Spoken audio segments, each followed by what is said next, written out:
कुछ नहीं किया साहब आप तलाशी ले ले, मैंने कुछ नहीं किया साहब। तो इतना घबराया हूँ मैं। खड़ा हो। नहीं साहब, खड़ा हो। साहब मैंने कुछ नहीं किया साहब। इतना घबराया हूँ मैंने कुछ नहीं किया साहब। ये दिखा। साहब ये क्या? साहब ये मेरे हैं। ये क्या? ये सच में सिक्का भी नहीं छोड़ा। साहब मैंने कुछ नहीं किया साहब। ये पता मैं नहीं यूनिवर्सिटी का स्टूडेंट हूँ, मेरा 5वां सेमेस्टर चल रहा है साहब। मेरा वालिद जो है मैं काम करके साहब कमा रहा है साहब। सफर के दौरान मेरा बकवास नहीं करनी, साहब मैं साहब सच कह रहा हूँ, सफर के दौरान किसी बुरी में मैंने ये सब कुछ किया है साहब।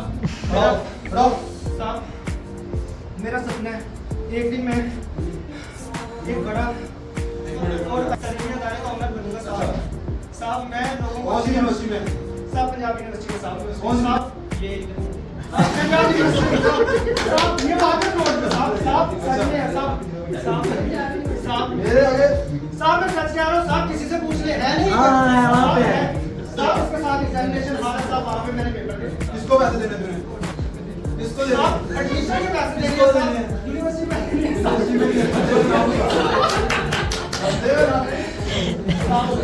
क्या नाम है जिसको पैसे जमा कराने हैं? साहब यूनिवर्सिटी की फीस है, उनको जमा करवानी है। अच्छा, तो घर में कोई नहीं है तुम्हारे? घर में पैसे किसी से नहीं लिए? नहीं साहब मेरे पास पैसे थे साहब, हकीकत क्या है साहब, किसी ने मेरे पैसे निकाले और इस वजह से मुझे कितनी स्पेशल फीस है तुम्हारी? साहब 50,000 साहब। ये तो 45,000 रुपए। तुम आ जाओगे क्या करोगे? अल्लाह मालिक का आगे बहुत रास्ते हैं साहब। साहब अल्लाह मालिक का आगे रास्ते हैं साहब, मतलब बहुत रास्ते हैं। और मैं अगर तो ये झूठ हुआ तो साहब सच है साहब। मेरी बात सुन लो, मैं तुम्हें एक मौका दे रहा हूँ। अगर तो ये झूठ हुआ तो कल मैं नहीं चाहता कि तुम्हारे ऊपर FIR काटी जाए, समझ आ रही है? ये 5,000 पकड़ो, मिलकर से पैसे पकड़ो, जाके अपनी फीस जमा करो, पेपर दो अच्छे से। शाबाश, ये सिक्के पकड़ो, ये सिक्का के अंदर चलो चलो, शाबाश, जाके पेपर दो।